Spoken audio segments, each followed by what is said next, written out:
ஆத்துமாவை காக்கும் என் தேவன் போக்கையும் வரத்தையும் மத்தியமாக காப்பாற்றிடு முதலாய்.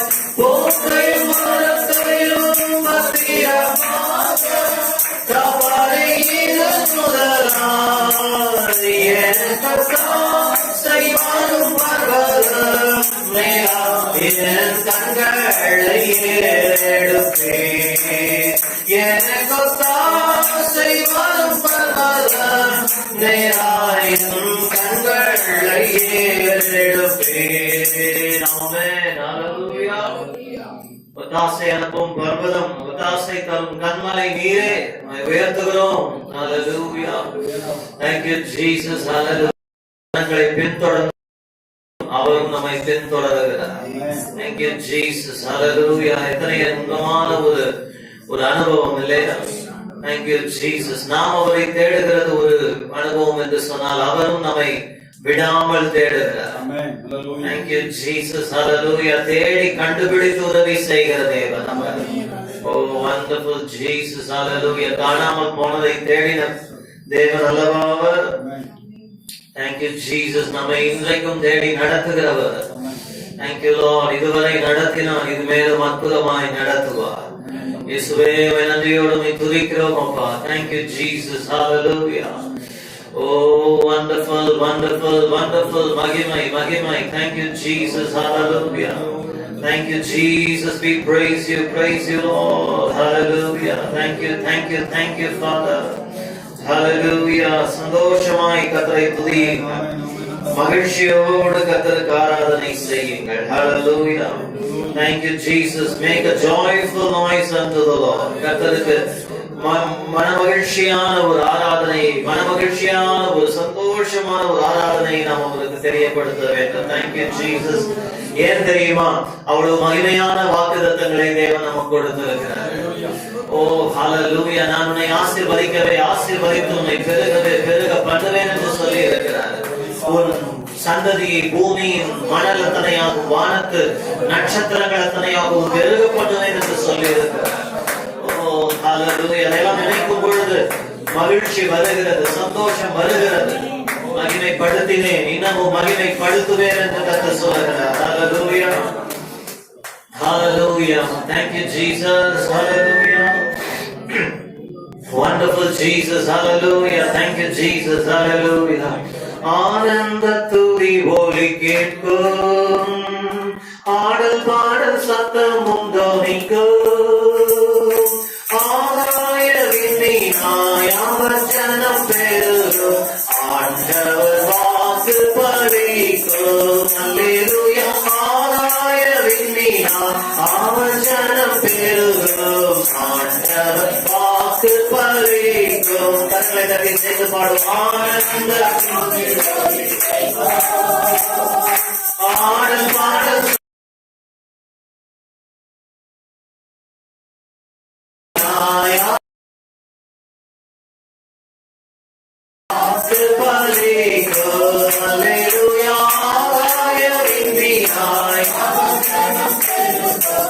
ஆண்டவர் வாக்கு பலிக்கும். மகிமைப்படுத்துவேன் மகிமனை பாசம் பெரியரே, மங்காத புகழுடன் வாழ்வோம், மாட்சி பெற்று உயர்ந்திடுவோமே. குறுகிட மாட்டோம், குன்றிட மாட்டோம், கரையெல்லாம் தேவனை பார்த்து.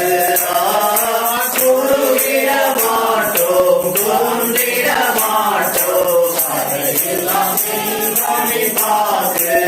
ஆனந்த துதி ஒலி கேட்கும், ஆடல் பாடல் சத்தமும் தொனிக்கும், ஆகாய விண்ணினாய் அவர் ஜனம் பெருகும், ஆண்டவர் வாக்கு பலிக்கும். ஆகாய விண்ணினாய் ஆண்டவர் வாக்கு பலிக்கும். ஆதி நீரை எகுவோமே, ஆசி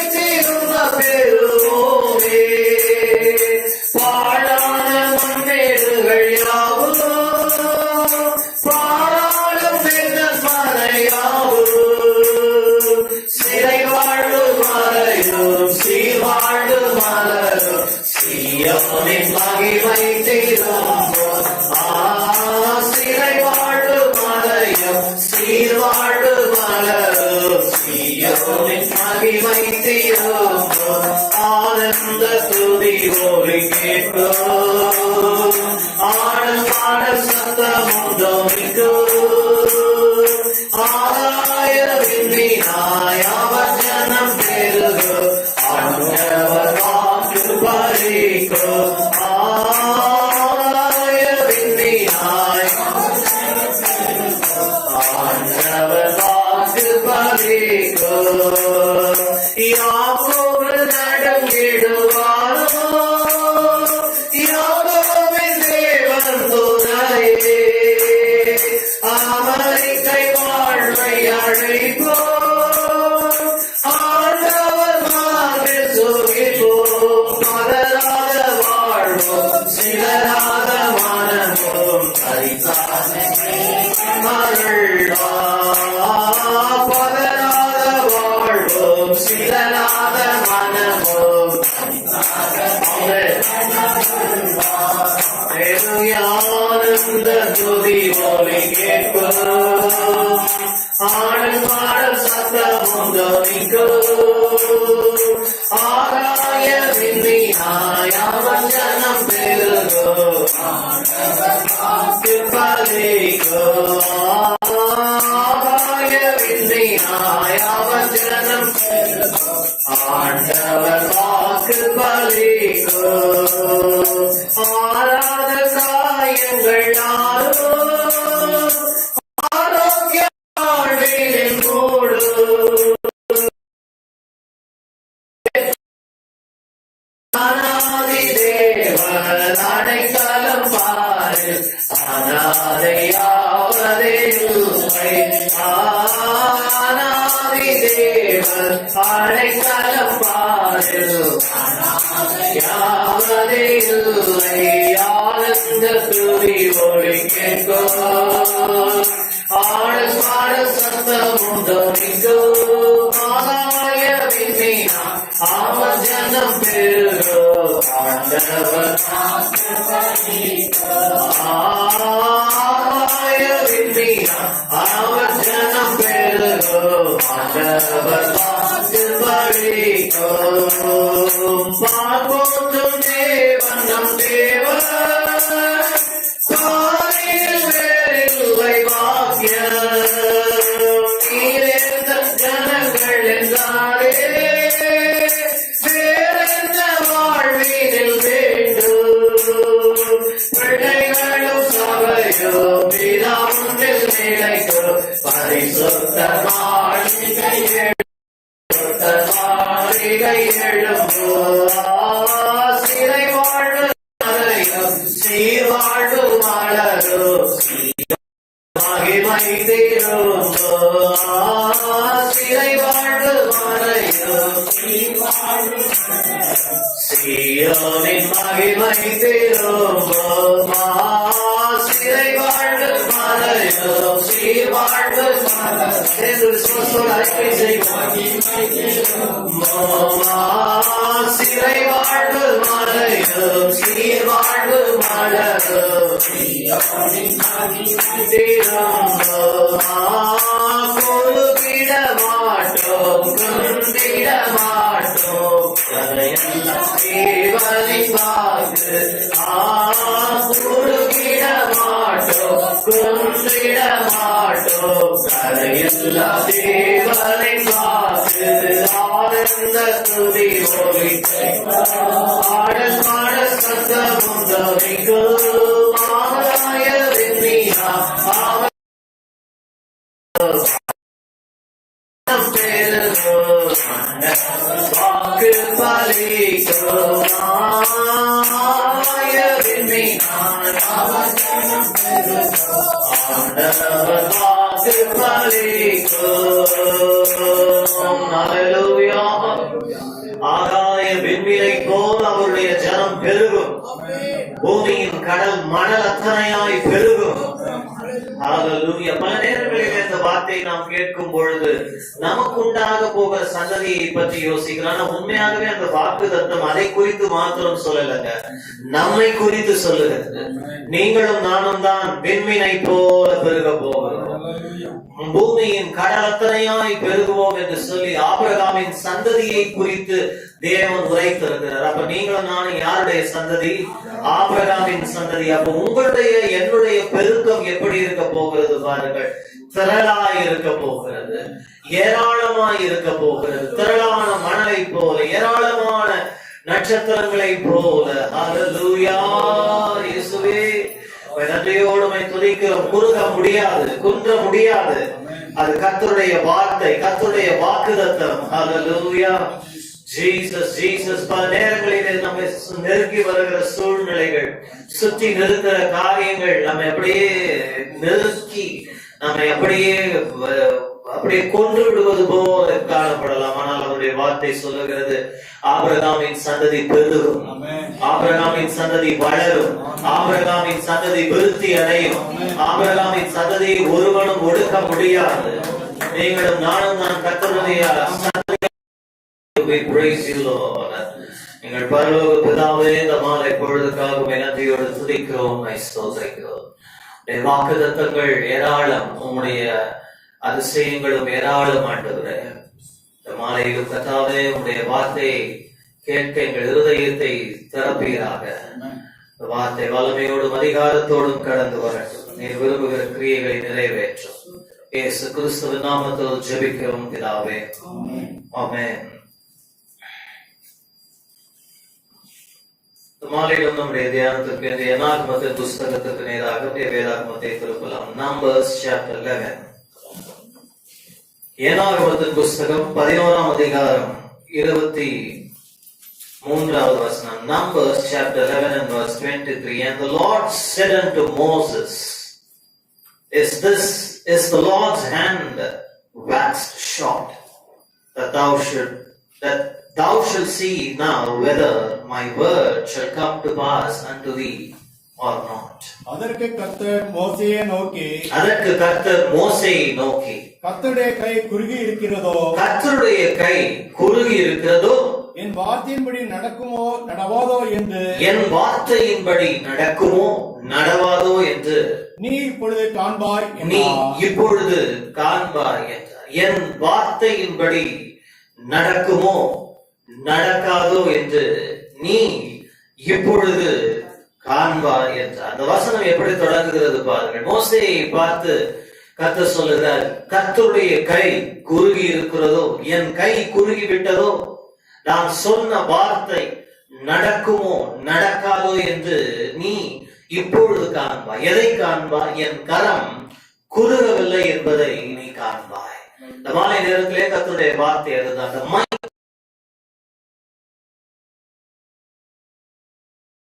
குறுகவில்லை என்கிற ஒரு தேவன் உங்களோடு பேச விரும்புகிறார். The Lord's hand is not shortened, neither is it waxed weary. இஸ்ரவேலின் தேவனாகிய கர்த்தர் இளைப்படைகிற தேவன் அல்ல. ஏசாயா 40:31 இந்த வசனங்களை நீங்கள் வாசிக்கும் பொழுது அவர் சோர்ந்து போகிறதும் இல்லை, இளைப்படைவதும் இல்லை. அவருடைய கை நீட்டப்பட்ட கை, அவருடைய காரம் விரிக்கப்பட்ட கரமாய் காணப்படுகிறது. அவர் தன் கரத்தை நீட்டி இருக்க அதை தடுத்து நீர் என்ன செய்கிறீர் என்று சொல்லத்தக்கவன் யார் என்று ஏசாயா தீர்க்க தரிசனம் உரைக்கிறதை நாம் பார்க்கிறோம். கர்த்தருடைய கை நீட்டப்பட்டு இருக்கும் பொழுது யார் சார்பிலே? தனது ஜனத்தின் சார்பிலே கர்த்தர் தன் கரத்தை நீட்டி இருக்கிறார். 118ஆம் சங்கீதத்திலே சங்கீதக்காரனாகிய தாவீது சொல்லுகிறார், கர்த்தருடைய கை பராக்கிரமம் செய்யும். கர்த்தருடைய கை, கர்த்தருடைய கை என்பது மனுஷ கையை போல அல்ல. கர்த்தருடைய கை வல்லமையற்ற, திடமற்ற, சத்துவமற்ற, பராக்கிரமம் இல்லாத ஒரு கரம் அல்ல. கர்த்தருடைய கரத்திலே எல்லாம் கூடும், கர்த்தருடைய கரத்திலே யாவும் முடியும் என்பதை நாம் அறிந்திருக்கிறோம். ஆனால் பல நேரங்களிலே நம்முடைய தனிப்பட்ட வாழ்க்கையிலே அந்த கர்த்தருடைய கையை காண்கிறோமா என்பதுதான் கேள்வி. அநேக நேரங்கள்ல ஆண்டவருடைய கை நம்முடைய தனிப்பட்ட வாழ்க்கையிலே இருப்பதை போல உணர முடியாமல் போய்விடுகிறது. காரணம் என்ன? காரணத்தை எல்லாம் பற்றி இப்பொழுது பேச நேரமில்லையானா மேற்போக்காய் நான் ஒன்று உங்களுக்கு சொல்லுகிறேன். அந்த பராக்கிரமம் செய்யும் கர்த்தருடைய கைதான், அந்த வல்லமை உள்ள கர்த்தருடைய கைதான். ஆனால் பவுலடிகளும் பேதுருவும் அதை குறித்து என்ன சொல்லுகிறார்கள் என்று நீங்கள் பின்பதாக வீட்டிலே வாசித்து பார்ப்பீர்களே. ஆனால் பவுலடிகள் ரோமருக்கு எழுதும் பொழுது சொல்லுகிறார், அவருடைய கை ஒரு குயவனுடைய கையை போல இருக்கிறது. அவருடைய கை மண் பாண்டத்தை களிமண்ணில் இருந்து உருவாக்கும் ஒரு குயவனுடைய கையை போல் இருக்கிறது. இந்த களிமண் அந்த குயவனை பார்த்து நீர் என்ன செய்கிறீர் என்று சொல்ல தகுமோ? Can the potsherd look at the potter and say, what doest thou? நீர் என்ன செய்கிறீர் என்று குயவனை பார்த்து கேட்க முடியுமா? யோசிச்சு பாருங்க. இன்னைக்கு நாம் இந்த இந்த இந்த என்ன சொல்றது, இந்த ஆலகோரி நம்ம எல்லாருக்கும் தெரியும். அவர் குயவன், நாம் அவருடைய கையில் இருக்கிற களிமண். நீங்க நானும் அவரை பார்த்து என்ன செய்கிறீர்னு கேட்க முடியுமா? கேட்டா நீங்க எல்லாரும் இல்ல நாங்க கேட்கறது இல்லைன்னு நீங்க சொல்லலாம். ஆனா பல நேரங்களில் அறியாமலோ கேட்டுக்கொண்டுதான் இருக்கும். ஏன் இப்படி செய்கிறீர்? ஏன் இப்படி நடக்கிறது? ஏன் இப்படி நடக்கவில்லை? யோசிச்சு பாருங்க. ஆண்டவருடைய கையில அந்த வீல், பாட்டர்ஸ் வீல், அந்த கிளே அவர் ஃபார்ம் பண்ணிட்டு இருக்கிறாரு, உருவாக்கி கொண்டிருக்கிறார், ஷேப் பண்ணி கொண்டிருக்கிறார், மோல்டு பண்ணி கொண்டிருக்கிறார். யோசித்து பாருங்க. ஒரு சப்பனா முடிஞ்சது இல்லையா? ஒரு அழுத்தம் கொடுத்தாரேயானால் அது பராக்கிரமம் செய்யும் கர்த்தருடைய கை. அது அவருடைய கைக்குள்ளாகவே உடைந்து போய்விடும். ஆனால் கர்த்தரோ கிருபை உள்ள தேவனாய் இருக்கிறார். பல நேரங்களில் ஏன் இந்த பராக்கிரமம்? ஏனென்றால் அவருடைய வனைப்புக்கு, அவருடைய ஷேப்பிங் அண்ட் மோல்டிங்க்கு நாம் பல நேரங்களிலே விட்டு கொடுப்பது இல்லை. We don't allow ourselves to be shaped and formed by the potter's hands. Rather, we look at him and say, Lord, not this way, but this way. I don't like this shape. I don't like this form. Make me like him. Make me like her. Make me like the other person. என்னை அவனை போல, இவளை போல, அவர்களை போல என்னை மாற்றும் என்று அநேக நேரங்களிலே நாம் அப்படித்தான் சொல்லிக் கொண்டிருக்கிறோம். இல்ல பிரதர், நாங்க சொல்றதில்ல, நீங்க சொல்லலாம். ஆனா பல நேரங்களிலே நாம் அதை தான் செய்து கொண்டிருக்கிறோம். எப்ப செய்யறோம்? உங்களுடைய ஜெபங்களை நீங்கள் ஆராய்ந்து பார்க்கும் பொழுது பல நேரங்களில் உங்களுடைய விண்ணப்பம் எப்படி இருக்கிறது? யாக்கோபு 4 வேதாகம் சொல்லுகிறது, நீங்கள் கேட்க தெரியாமல் கேட்கிறபடியினால் பெற்றுக்கொள்ள முடியவில்லை. You ask amiss and therefore you don't receive. You ask amiss that you may consume it upon your lust. உங்கள் இச்சைக்கு ஏற்றபடி கேட்கிறீர்கள். இச்சை என்ற வார்த்தை மிக தவறான வார்த்தையாகவே பிரசங்கிக்கப்படுது. இச்சை என்று சொல்லும் பொழுது ஏதோ ஒரு செக்ஷுவல் சின்ன குறித்து மாத்திரம் அல்ல, அதையும் உள்ளடக்கி இருக்கிறதால் இச்சை என்று சொல்லும் பொழுது a strong desire, ஒரு ஆழமான ஒரு ஆசை, ஆழமான ஒரு அபேட்சையை குறிக்கிறது. அப்படி சில நேரங்களில் நீங்க பேஷனட்டா ஒரு விஷயத்தை குறித்து அதையே பிடித்து கொண்டு கேட்டுக்கொண்டிருக்கும் படைப்புக்கு ஏற்றதா இராம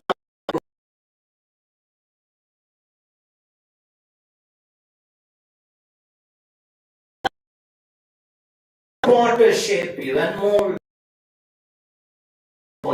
எது தகும் எது தகாது என்பதை அவர் அறிந்திருக்கிறார். அப்ப இன்னொரு காரணம் என்னன்னு நீங்க கேட்பீங்கன்னா, பேதுரு தன் நிருபத்தை எழுதும் பொழுது சொல்லுகிறார், ஆதலால் அவர் உன்னை ஏற்ற நேரத்தில் உயர்த்தும்படி அவருடைய பலத்த கரத்தின் கீழ் அடங்கி இருங்கள்.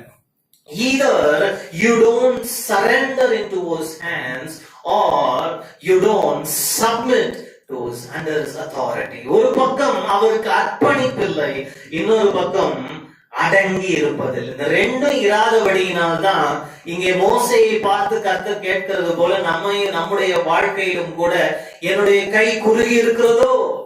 ஏன் நம்முடைய வாழ்க்கையிலே கர்த்தருடைய பலத்த கரம் நீட்டப்பட்டிருக்கிறதை காண முடிகிறது? 89ஆம் சங்கீதத்திலே தாவீதை பற்றி வேதம் சொல்லுகிறது, கர்த்தருடைய கை அவனோடு உறுதியாய் இருந்தது.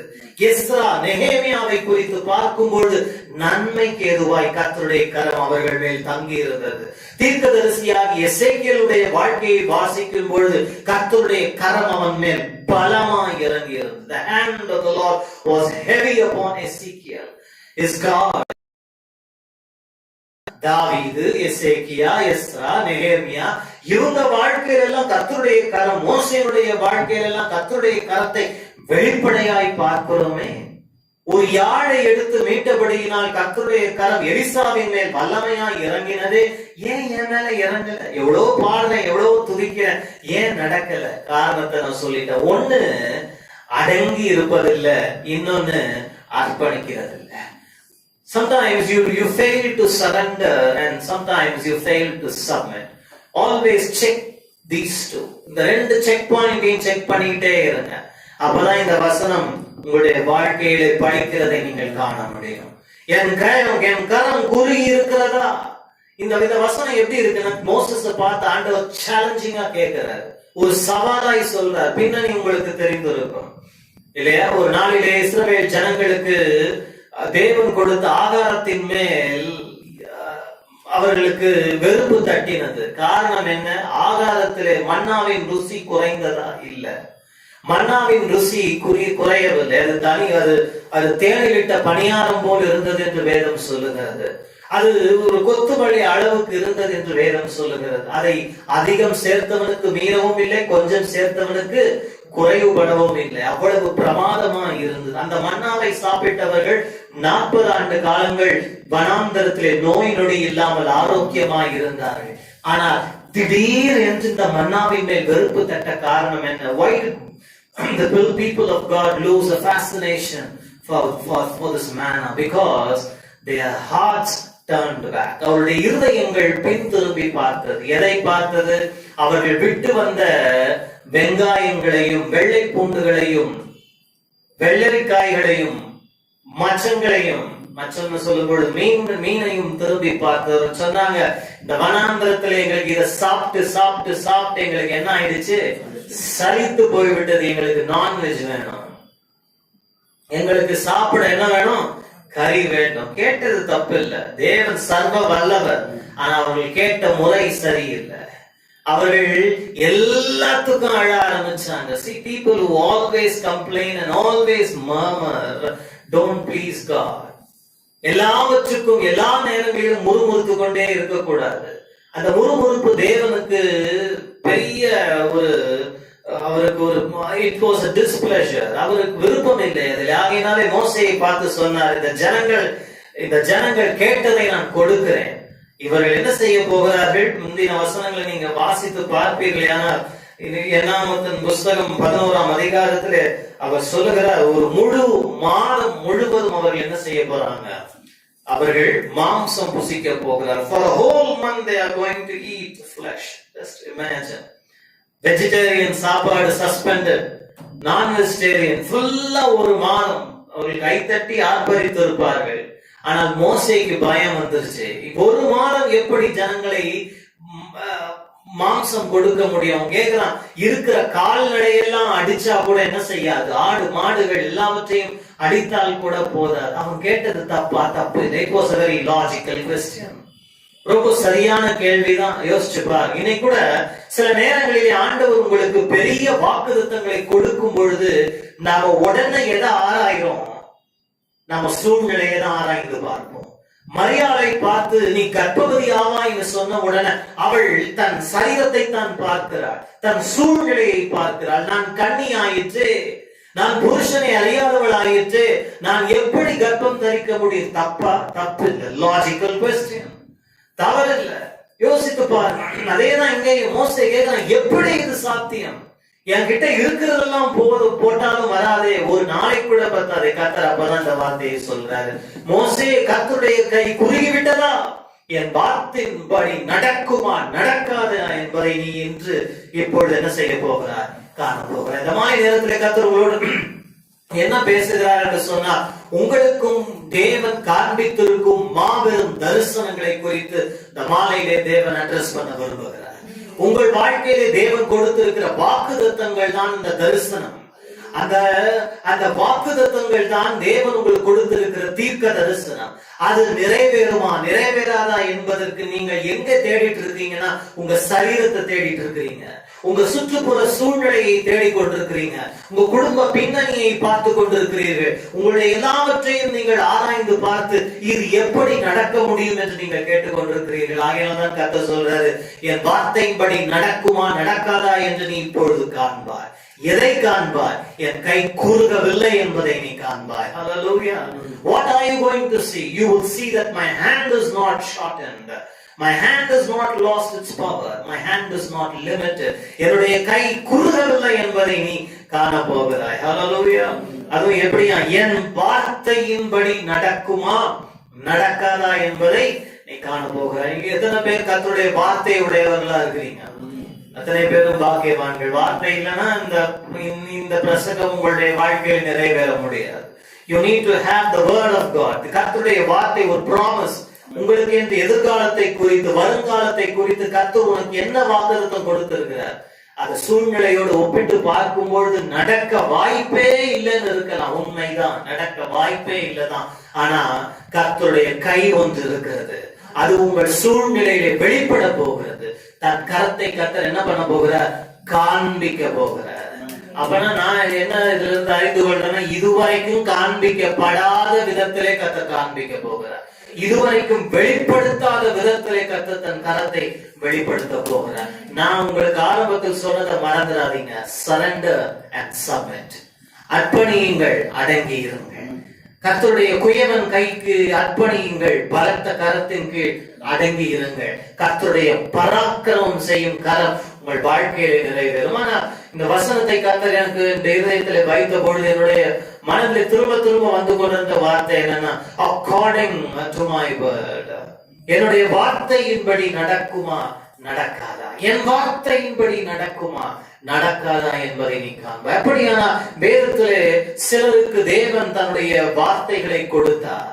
அந்த வார்த்தையின்படி அவர்கள் வாழ்க்கையிலே நடந்ததா நடக்கவில்லையா என்பதை குறித்து நாம் பார்க்க போகிறோம். தெரிந்த சம்பவங்களாக தான் இருக்கும். ஆனால் கர்த்தர் நம்மோடு புது விதத்தில் இடைப்படுவாராக. 1 சாமுவேலின் புஸ்தகத்திற்கு நேராக வேதாகமத்தை திருப்பிக் கொள்ளுங்கள். Turn your Bibles if you have to 1 Samuel chapter 10. 1 சாமுவேலின் புஸ்தகம் 10ஆம் அதிகாரத்திற்கு நேராக உங்களுடைய வேதாகமத்தை திருப்பிக் கொள்ளுங்கள். அங்கே கர்த்தருடைய வார்த்தை என்ன சொல்லுகிறது என்று நாம் சில காரியங்களை இங்கிருந்து நாம் பார்க்க போகிறோம். 1 சாமுவேலின் புஸ்தகம் 10ஆம் அதிகாரம் 7ஆம் வசனத்தை வாசியுங்கள். இந்த அடையாளங்கள் உனக்கு நேரிடும் போது, உனக்கு சம்பவிக்கும் பொழுது, நிறைவேறும் பொழுது, நேரிடும் பொழுது சமயத்துக்கு ஏற்றபடி நீ செய். சமயத்துக்கு ஏற்றபடி நீ செய். தேவன் உன்னோட இருக்கிறார். தேவன் உன்னோட இருக்கிறார். அதை இன்னொரு விதத்துல நீங்க மொழிபெயர்ப்பீர்களே, ஆனால் அவர் என்ன சொல்றாருன்னா, என் வார்த்தையின்படி உனக்கு நடக்கும் பொழுது சமயத்திற்கு ஏற்றபடி செய், தேவன் உன்னோட இருக்கிறார். ஹல்லேலூயா. நான் திரும்ப சொல்லுகிறேன், என் வார்த்தையின்படி உனக்கு நடக்குமா நடக்காதா என்பதை நீ காண்பாயின்னு மோசே கிட்ட சொன்னாரு. இங்க சவுலை பார்த்து சாமுவேல் சொல்றார், என் வார்த்தையின்படி உனக்கு நேரிடும் பொழுது, சம்பவிக்கும் பொழுது நீ என்ன பண்ணணும்னா சமயத்துக்கு ஏற்றபடி செய், தேவன் உன்னோட கூட இருக்கிறார். அப்ப இங்க நாம 2 விஷயத்தை பார்க்கிறோம்.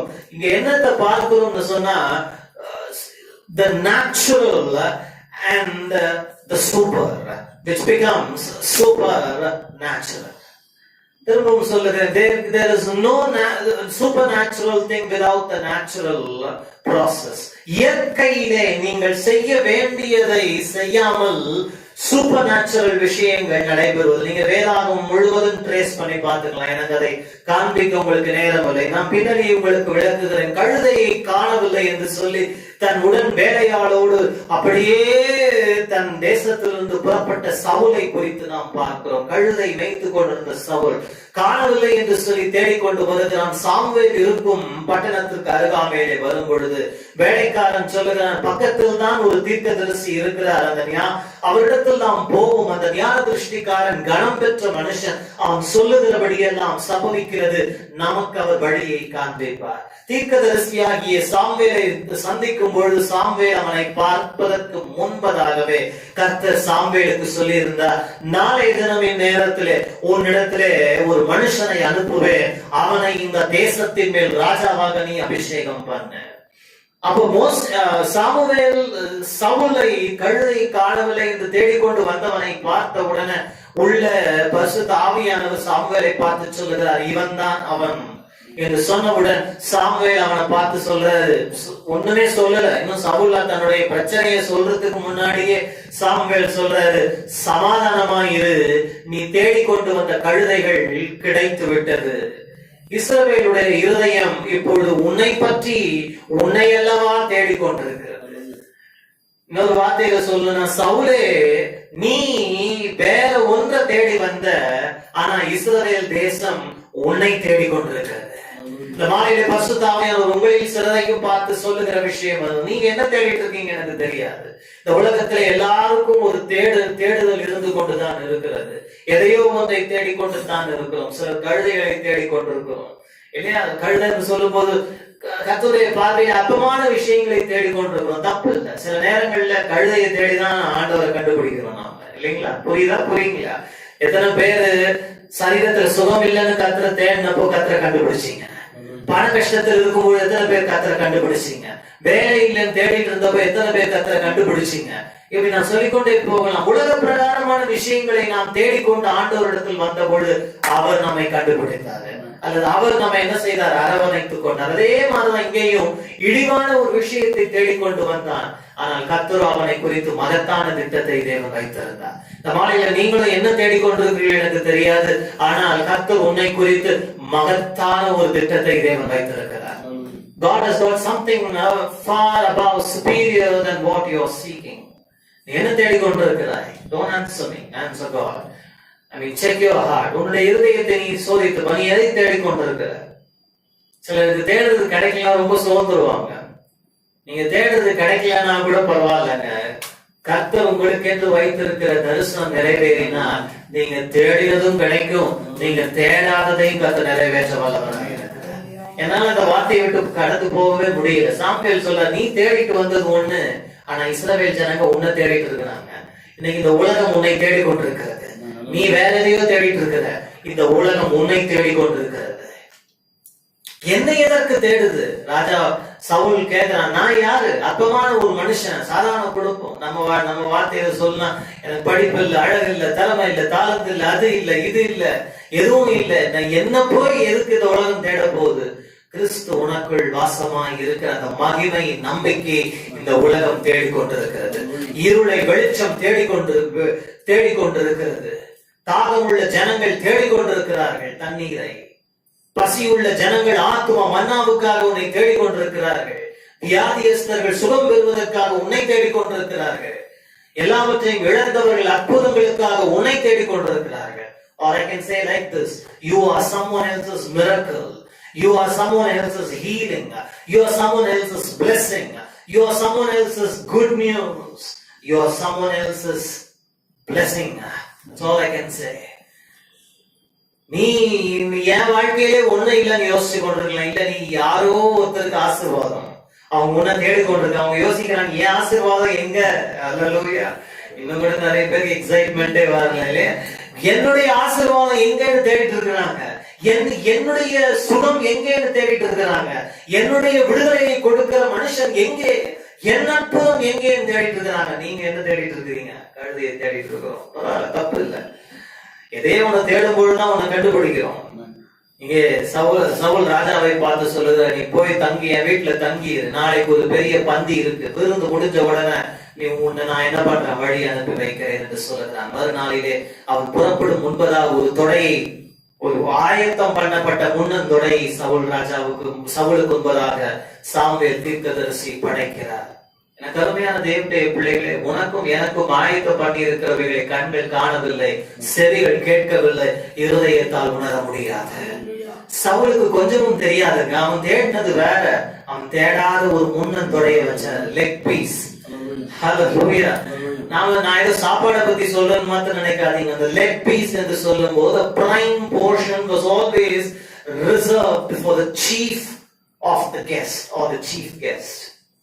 அப்ப இங்க பந்தியில யாரு சீஃப்னு சொன்னா சவுலை பந்தியிலே முன்னாடி உட்கார வைக்கிறான் தீர்க்கதரிசி. அவனுக்கு ஒண்ணுமே புரியல. கழுதையை தேடிட்டு வந்த என்ன கூப்பிட்டு பந்தியில பிரதானமான இடத்துல உட்கார வைக்கிறீங்க, ஒண்ணும் புரியாது. இதை உங்கள் அனைவருடைய வாழ்க்கையில இப்ப என்ன நடந்து கொண்டிருக்கிறது என்று புரியாத ஒரு பாதையில் நீ போய் கொண்டிருக்கிறாய். ஆனால் நீ continue to surrender and submit to what God is doing in your life. தேவன் வாழ்க்கையிலே செய்யும் காரியங்களுக்கு களிமண்ணை போல அவர் கரத்திலே உன்னை அர்ப்பணி. பலத்த கரத்தின் கீழ் அடங்கிடு. தெரியலனா பரவாயில்ல. Just always say, Lord, I trust you. I submit myself to you. I am surrendering my will and motions. எல்லாவற்றையும் நான் உமக்கு அர்ப்பணிக்கிறேன் ஆண்டவரே, ஒப்பு கொடுங்க. நடக்கிற மாற்றத்தை பாருங்க, யோசிச்சு பாருங்க. இன்னைக்கு நீங்க கூட இங்க உட்கார்ந்து கேட்டுட்டு இருக்கிறீங்க. உங்களுக்கு என்ன ஆயத்தம் பண்ணி வச்சிருக்கிறது எனக்கும் தெரியாது. ஆனால் நான் ஆவியிலே உணர்கிறதை நான் உங்களுக்கு பிரசங்கித்துக் கொண்டிருக்கிறேன். ஒரு முன்னத்தோட உங்களுக்கு ஆயத்தமான இருக்கிறது ஒரு பிரைம் போர்ஷன். இதுக்கு ஆவிக்குரிய அர்த்தம் எல்லாம் கிடையாதுங்க. இது உலக பிரகாரமான ஆசீர்வாதம் தான். இந்த உலகத்திலே உனக்கு ஒரு பங்கை தேவன் ஆயத்தம் பண்ணி வைத்திருக்கிறாரு. அதை வேற யாரும் தொடவும் முடியாது, யாரும் அதில் பங்கெடுக்கவும் முடியாது. Because it's reserved for the anointed. Saul அதிலே பங்கெடுக்கிறான். வழி அனுப்பு எல்லாம் பந்தி முடிந்த பிற்பாடு சாமுவேல் தீர்க்கதரிசி தன் கையில் உள்ள கொம்பு தைலத்தை எடுத்து அவனை அபிஷேகம் பண்ணி, நீ இஸ்ரவேலின் மேல் ராஜா என்று கர்த்தர் சொல்லுகிறார் என்று தேவனால் அபிஷேகம் பண்ணப்படுகிறான். அவன் இருதயம் மாறிற்று. Oh, when God crowns you with his blessing, I'm telling you, your inner man radically changes. கர்த்தர் உன் தலையை நன்மையினால் முடிசூட்டும் பொழுது உன் இருதயம் மாறி போகும், உன் ஆட்டிடியூட் மாறி போகும், உன் மனோபாவம் மாறி போகும். பழைய சுவாபங்கள் அல்ல, பழைய குணாதிசயங்கள் அல்ல, அல்லது இப்படி சொல்லலாம் பழைய திங்கிங் அல்ல, not the wrong way of thinking, but when God crowns you with his anointing or with his favor or with his goodness, you go through transformation. ஒரு மாற்றத்தை நீ அடைகிறாய். இந்த மாற்றம் ரொம்ப முக்கியங்க. ஏன்னா பழைய இருதயத்தோட நீங்க கர்த்தர் வைத்திருக்கிற புதிய ஆசீர்வாதத்தில் பங்கெடுக்க முடியாது. தேவன் ஒருபொழுதும் பழந்துருத்திகளிலே புது ரசத்தை வார்ப்பதில்லை. அவர் பழைய துணியோடு புது துணியை இணைப்பதில்லை. அப்படி செய்தால் ரெண்டும் கெட்டு போகும். God never pours new wine into the old wineskin bottles, but he pours new wine into new bottles, otherwise it will be ruined. இதை நீ யோசித்துக் கொண்டிருக்கலாம், ஏன் என் வாழ்க்கையில இன்னும் பெற வேண்டியவைகளை பெறல? ஏன்னா உன் இருதயம் இன்னும் மாறவில்லை. அந்த மாற்றத்தின் வழியாய் கர்த்தர் உன்னை கொண்டு போகிறார். இப்பதான் நம்ம சர்ச்சைக்குள்ள கிட்ட வந்துட்டு இருக்கிறோம். வேதம் சொல்லுகிற அந்த அபிஷேகத்தை பெற்று அவன் போக திரும்பின பொழுது வேறு இருதயத்தை கர்த்தர் கொடுத்தார். நீங்க விசுவாசிச்சீங்கன்னா இங்க இருந்து நீங்க இறங்கி போகும் பொழுது வேறு மனுஷியாய் கடந்து போவீங்க. It's a challenge on the authority of God's word. I'm telling you, you will go a transformed person. I know நீங்க உள்ளே வரும்பொழுது மன சோர்வோடு வந்திருக்கலாம், வெளியே போகும்பொழுது புத்துணர்வோடு, மனதிலே ஒரு புது தெளிவோடு, இருள் நீங்கி வெளிச்சம் பெற்றவர்களாய், அவிசுவாசம் அவநம்பிக்கை நீங்கி புது விசுவாசத்தோடு கடந்து செல்ல போகிறீர்கள். That's why I always call this a power station. The Friday meetings ஒரு பவர் ஸ்டேஷன் மாதிரிதான். இங்க நீங்க சார்ஜ் பண்ணிக்கலாம், ஃபுல் சார்ஜ் எடுத்துக்கொண்டு நீங்க வெளில போகும்போது அடுத்த ஒரு வாரம் முழுவதும் வேண்டிய ஒரு சார்ஜ கர்த்தர் தராரு. நீங்க சரீர பிரகாரமா ஒண்ணும் இல்ல, எல்லாம் ஆவிக்குரிய காரியங்கள். See, some things happen in the unknown realm, unseen realm. காண முடியாத ஹிடன் இடங்கள்ல உன்னுடைய உள்ளான மனுஷர்களை கர்த்தர் மாற்றத்தை செய்கிறார்.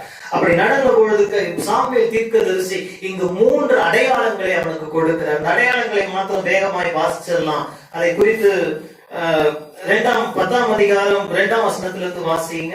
நீ இன்றைக்கு என்னை விட்டு போகிற போது, நீ என்னை விட்டு போகிற பொழுது பென்யமீன் எல்லையாகிய செல்சாகில் ராகேலின் கல்லறை அண்டையில் ராகேலின் கல்லறை அண்டையில் 2 மனுஷரை காண்பாய். 2 மனுஷரை காண்பாய். அவர்கள் உன்னை பார்த்து நீ தேடிப்போன கழுதைகள் அகப்பட்டது, தேடிப்போன கழுதை அகப்பட்டது, இதோ உன் தகப்பன் கழுதைகள் மேலிருந்த கவலையை விட்டு உங்களுக்காக விசாரப்பட்டு என் மகனுக்காக என்ன செய்வேன் என்கிறான். நீ அவ்விடத்தை விட்டு அப்புறம் கடந்து போய் ராகேலின் கல்லறையை விட்டு கடந்து போகும் பொழுது உள்ள சமபூமியில் சேரும் பொழுது தேவனை பணியும்படி பெத்தேலுக்கு போகிற 3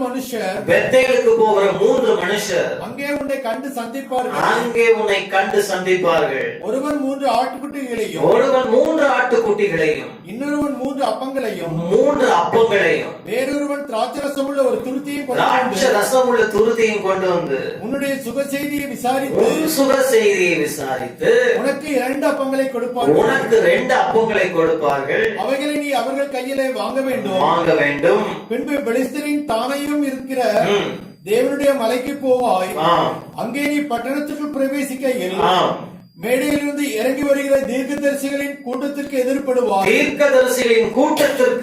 எதிர்படுவாய். அவர்களுக்கு முன்பாக தம்புரும் மேளமும் நாதஸ்வரமும் சுரமண்டலமும்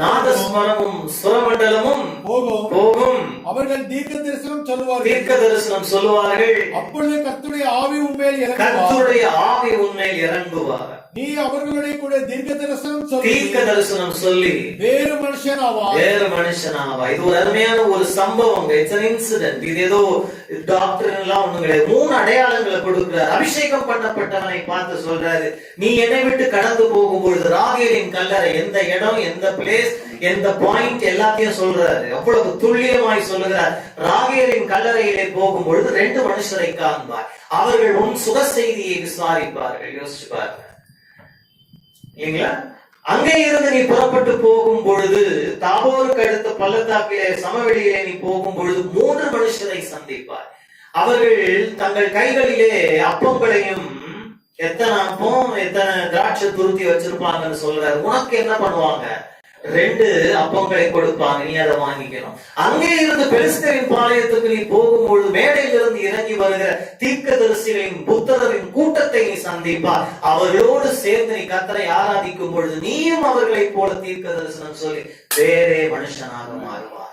3 அடையாளங்கள். 3க்கும் பத்தி பேச இப்ப நேரம் இல்லை. அது என் செய்தியும் அல்ல. யோசிச்சு பாரு. முதல்ல 2 மனுஷர், அப்புறம் 3 மனுஷர், அப்புறம் ஒரு கூட்டத்தை சந்திப்ப. God always lifts you, promotes you stage by stage, level by level, from glory to glory. முதல்ல 2 பேரை சந்திப்ப, அப்புறம் 3 பேரை சந்திப்ப. முதல்ல உன்னை விசாரிப்பாங்க, அப்புறம் கொடுப்பாங்க, அப்புறம் நீ வேற மனுஷனா மாறிடுவ. Hallelujah. Never ever believe in jackpot. அதனாலதான் லாட்டரி டிக்கெட் இதுக்கெல்லாம் நாம ஆமோதிக்கிறது இல்லை. We don't condone such thing because that's not the blessing of God.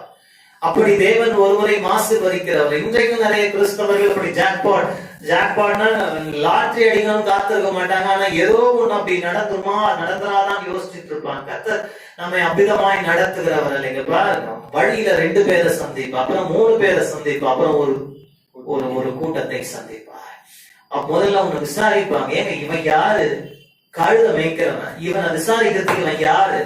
ஏன் தெரியுமா? அப்படி தீர்க்கதரிசி சொல்றாரு, உன்னை ஏன் அவங்க விசாரிக்கிறாங்க? முன்ன பின்ன தெரியா விசாரிக்கிறதுன்னு சொன்னா எதிரே யூதர்கள் முறையில நம்ம விசாரிக்கிற மாதிரி இல்ல. நம்ம விசாரிக்கிற கொஸ்டின் எப்படி இருக்கீங்க, நல்லா இருக்கீங்களா, சாப்பிட்டீங்களா, தூங்குனீங்களா, இதுதான் நம்ம விசாரிப்பு. யூதர்களுடைய விசாரணை முறை வேற. அவங்க விசாரிக்க ஆரம்பிச்சாங்கன்னா ரொம்ப நேரம் போயிட்டே இருக்கும். முன்ன பின்ன தெரியாத இவனையும் விசாரிக்கிறாங்க. அப்ப இங்க என்ன சொல்லாம சொல்றாருன்னா, உன் மேல் இருக்கிற அபிஷேகத்தை அவர்கள் கண்டுகொள்வார்கள். People recognize you as the anointed one of God, and no one will give you food. சொல்லும் பொழுது அங்கே வெகுமானம், கிஃப்ட். ஏங்க உங்களுக்கு யாராவது கிஃப்ட் கொடுக்குறாங்களா? யார் கொடுப்பா? தெரிஞ்சவங்க தான் கொடுப்பாங்க. தெரியாதவங்க கொடுப்பாங்களா? சில யோசிக்கிறீங்க, தெரிஞ்சதுங்களே கொடுக்க மாட்டேங்க. உண்மைதான், தெரிஞ்சதுங்களே கொடுக்க மாட்டாங்க இல்லையா? அப்படி இருக்கும்போது தெரியாதவர்கள் 3 அப்பம் வச்சிருக்கிறாங்க, 2 கொடுக்குறாங்க. that says you have found favor. தயவு பெற்றவன் என்று காண்பிக்கிறது. தீர்க்கதரிசியின் கூட்டம். இவன் யாரு? கழுதை மேய்க்கிறவன், பென்யமின் கோத்திரத்தில் வந்தவன், ஒரு ரொம்ப ஒரு பிரமாதமான குடும்பத்தில் இருந்தவன் அல்ல. ஆனா சொல்லுகிறான், நீ அவர்களோடு கர்த்தரை ஆராதிப்பாய், தீர்க்க தரிசனம் சொல்லி வேறு மனுஷனாக மாறுவாய். இந்த 3 அடையாளங்களும் உனக்கு நடக்கும் பொழுது நீ என்ன பண்ணுவாய்? நாம் அதை தான் இன்னைக்கு பார்த்து கொண்டிருக்கிறோம். கர்த்தருடைய கை குறுகவில்லை, என் வார்த்தையின்படி நடக்குமோ நடக்காதோ என்பதை நீ காண்பாய். இந்த 3ம் நடந்தது. அப்போ இந்த மாலையிலே கர்த்தர் உன்னையும் பார்த்து சொல்லுகிறார், என் வார்த்தையின்படி நடக்குமோ நடக்காதோ என்று நீ காத்து கொண்டிருக்கிற உன்னுடைய வாழ்க்கையிலே சவுலுக்கு சொன்ன அடையாளங்களை போல கர்த்தர் உன் வாழ்க்கையிலே பல அடையாளங்களை வரும் காலங்களிலே காண்பிக்க போகிறார். God will show you signs. I don't know, many people are asking for signs. Lord, please show me something. I don't want to know who you are, but I know the Lord is speaking to you. கர்த்தர் உன்னோடு பேசிக் கொண்டிருக்கிறார் என்பதை நான் அறிந்திருக்கிறேன். ஆண்டவரே, நீர் என்னோடு இருக்கிறீர், என்னோடு இருக்கிறீர் நான் விசுவாசிக்கிறேன். நீர் என்னை அபிஷேகித்திருக்கிறீர் விசுவாசிக்கிறேன். நீர் எனக்கு வாக்கு கொடுத்திருக்கிறீர் விசுவாசிக்கிறேன். என்னை குறித்து ஒரு பெரிய ப்ராமிஸ் வச்சிருக்கிறீர் விசுவாசிக்கிறேன். ஆனா please show me a sign. எனக்கு ஒரு அடையாளத்தை காண்பியும். என்னை குறித்து பேசின காரியங்கள் நடக்குமோ நடக்காதா என்பது ஒரு அடையாளத்தை காண்பி. அந்த அடையாளத்தை கர்த்தர் காட்ட போகிறார். 1 அல்ல, 2 அல்ல, 3 அடையாளங்களை கர்த்தர் காண்பித்தாரு. இந்த மாலையிலே உனக்கும் காட்டுவாரு. இப்ப மெசேஜ் என்னன்னா, அந்த அடையாளங்களை கர்த்தர் உனக்கு காண்பிக்கும் பொழுது என்ன செய்ய போகிறார்? அதைதான் நம்ம தொடக்கத்துல வாசித்தோம். 7ஆம் வசனத்தை வாசிங்க. இந்த அடையாளங்கள் உனக்கு நேரிடும், இந்த அடையாளங்கள் அல்லது கர்த்தருடைய வார்த்தை உனக்கு நிறைவேறும் பொழுது சமயத்துக்கு ஏற்றபடி நீ செய். ஆமா, சமயத்துக்கு ஏற்றபடி நீ செய். அடையாளங்களை கர்த்தர் காட்டின பின்பு நீ என்ன பண்ணக்கூடாது? அதுக்கப்புறம் கர்த்தர் நம்மள எப்படி சொல்றது எனக்கு தெரியலங்க. அடையாளத்தை காண்பித்த பின்பு you have to put faith to action. அடையாளத்தை நீ கேட்டுக்கொண்டிருக்கிறாய், அடையாளத்துக்காக ஜெபித்துக் கொண்டிருக்கிறாய். அவருடைய வார்த்தை எப்படியெல்லாம் நிறைவேற போகிறது, பலவிதமான indication, science and miracles and occurrences, events பல விதங்களிலே கர்த்தர் காண்பிப்பார். இதெல்லாம் பாருங்க, பிராக்டிகல் ஸ்டஃப் தான் ஆண்டவர் காட்டினார். உங்க பிராக்டிக்கல் லைஃப்ல, உங்க கெரியர்ல, உங்க ஜாப்ல, உங்களுடைய ஃபேமிலியில, உங்களுடைய ஜர்னில கர்த்தர் பிராக்டிக்கலான நடைமுறைக்கு அடுத்த அடையாளங்களை கர்த்தர் காட்டும் பொழுது அதற்கு பின்பு நீ என்ன பண்ணக்கூடாது? சும்மா இருக்கக்கூடாது. அதுக்கப்புறம் you have to take action. எனக்கு தெரியும், அதுக்கப்புறம் சைன் காட்டுவாரும் போது எக்ஸைட்மெண்டா இருக்கு, ஆக்ஷன் எடுக்கணும், அதுதான் பிரச்சனை. I don't know, it's left up to you and between you and God. You have to step out. You have to do something. You have to put feet to faith. விசுவாசத்தை நீ கிரியைக்குள்ளாக்க வேண்டும். அதான் அங்க சொல்லுது, சமயத்துக்கு ஏற்றபடி. அதுலயே பதிலும் இருக்கு பாருங்க. நீங்க கேட்கலாம், ஆக்ஷன் எடுக்கணும்ன்றீங்களே, என்ன ஆக்ஷன் எடுக்கணும்? அங்கேயே கர்த்தர் பதில் கொடுக்கிறாரு, சமயத்திற்கு ஏற்றபடி செய். அப்படின்னா உன்னுடைய சூழ்நிலை நீ என்ன செய்ய வேண்டும் என்பதை அதுவே உனக்கு தெளிவாய் காட்டும். அதுக்கு ஏற்ற ஆக்ஷனை எடு. Respond according to your respond positively according to your situation or according to what your circumstances demand or demand not. It will be very easy. May the Lord open your eyes. That's why I said surrender, submit. அடங்கி இரு, அர்ப்பணி. இதுக்குள்ள நீ இருந்தாதான் உன்னுடைய சூழ்நிலை என்ன கேட்குதோ அதுக்கு ஏத்த action. You are going to react to it, and it is going to bring a positive, a supernatural outcome in your life. வாழ்க்கையில மாபெரும் காரியத்தை செய்ய போகுது. சவுல் என்ன செஞ்சான்? அதுக்கப்புறம் நீங்க வாசிச்சீங்க, எனக்கு நேரம் இல்லை, கர்த்தருடைய கை குறுகவில்லை. இந்த 3 நடந்ததையும் நீங்க யோசிச்சு பாருங்க. வழியில யாரையாவது ஒருத்தரை சந்திப்பேன்னு சொல்லியிருந்தாலுமே பெரிய அடையாளம். ஆனா சரியா எந்த இடத்துல, எந்த பகுதியில, எந்த ஏரியால எத்தனை பேரை சந்திப்ப, அவங்க என்ன பேசுவாங்க, அதுக்கப்புறம் அங்க இருந்து என்ன. Just imagine. This is not coincidence. இது ஏதோ தற்செயலாய் நடக்கிற காரியம் அல்ல. கர்த்தர் உனக்காய் ஒவ்வொன்றையும் வாழ்க்கையிலே வரிசைப்படுத்துகிறார். வரிசைப்படுத்துறாருங்க. The Lord is putting everything in line for you. முதல்ல இது, அப்புறம் இது, அப்புறம் இது. God is orchestrating things for you. Believe, trust in Him. கர்த்தர் உனக்காய் காரியங்களை கைகூடி வர பண்ணுவார். என் வார்த்தைப்படி நடக்கும் போது do as occasion serves you. Do as circumstances demand. Take action. இரண்டாவதாக நாம் இன்னொரு மனுஷனுக்கு ஆண்டவர் கொடுத்த வார்த்தை எப்படி நிறைவேறினதா என்பதை நாம் பார்க்க போகிறோம். இதுவும் நம்ம எல்லாருக்கும் தெரிஞ்ச விஷயம் தான். லூக்கா எழுதின சுவிசேஷத்திற்கு நேராக வேதாகமத்தை திருப்பிக் கொள்ளலாம். Turn your Bibles to Luke's Gospel chapter 5 and verse 4 and 5. And Simon answering and said unto him, Master, we have toiled all the night and have taken nothing.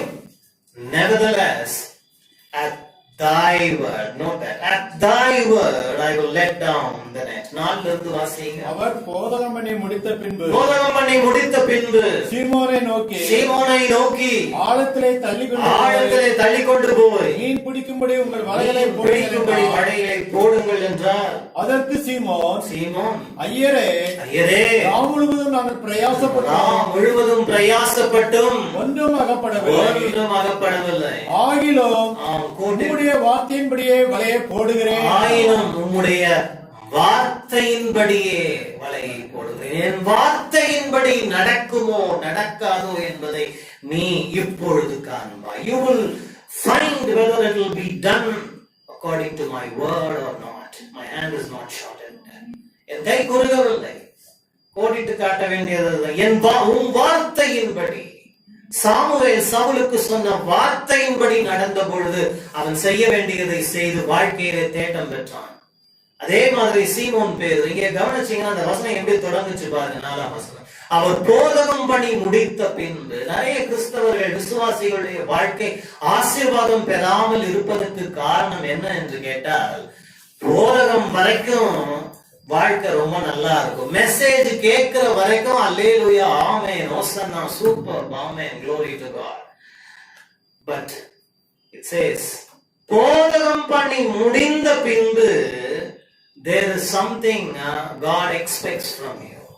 போதகத்தை கேட்ட பின்பு, அப்ப இவ்வளவு நேரம் அவர் போதகம் பண்ணதை யார் கேட்டு இருந்தது? லைஃப்ல ஃபெயிலியர்ல இருந்த ஒரு மனுஷன் வலையை அலசி கொண்டு கேட்டுட்டு இருக்கிறான். ராம் முழுசும் பிரயாசப்பட்டான், ஒண்ணும் கிடைக்கல. இப்போ பிரசங்கத்தை கேட்டு போதகத்தை கேட்டு முடிச்ச பின்பு இயேசு அவனை பார்த்து சொல்றார், ஆழத்திற்கு தள்ளி கொண்டு போய் வலையை போடு. Just imagine. Why am I not seeing the Lord's hand in my life? Because you hear good sermons, you hear things, you hear gospel, you hear good things, but there is no feet to faith.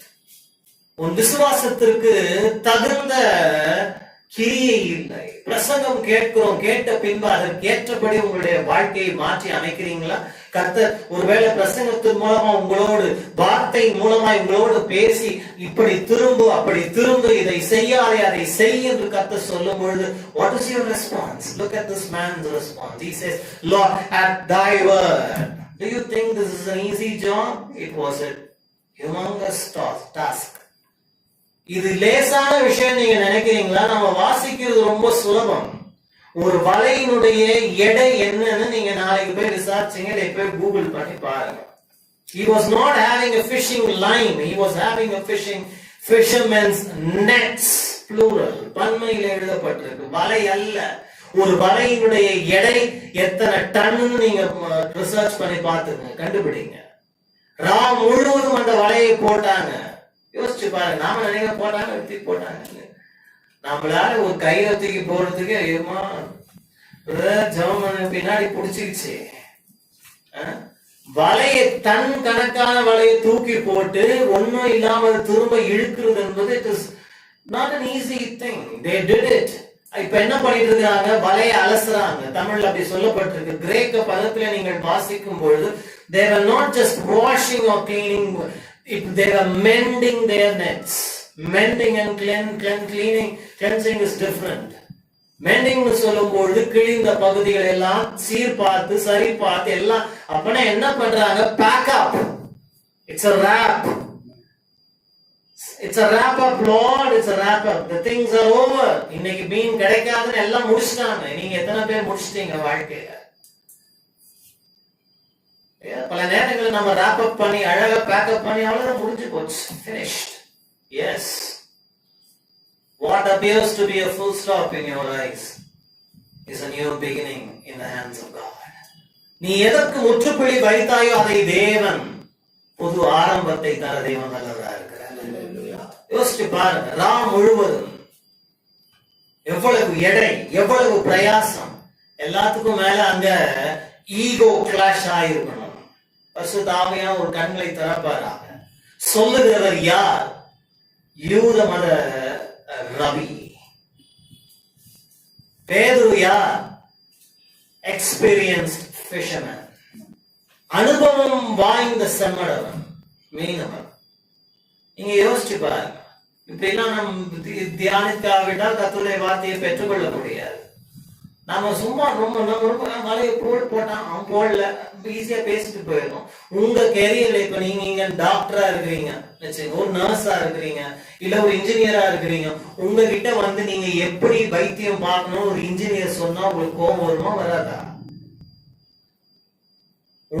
உங்க துறையில whatever career, whatever you're doing, when someone from the other field comes and tells you do this, do that, what will you say? யோசிச்சு பாருங்க. இங்கே தச்சனுடைய குமாரன் எப்படி மீன் பிடிக்க வேண்டும் என்று சொல்லி கொடுத்துட்டு இருக்கிறாரு. கோபம் வருமா வராதா? Yes, but this man surrendered and submitted to the lordship and to his leadership. ஆண்டவரே உமது வார்த்தையின்படி குயவனே என்னை வணையும். கஷ்டம்தான் திரும்ப செய்யுது, ரிப்பீட் பண்றது ரொம்ப கஷ்டம் தான். But I am willing to start all over again. Are you?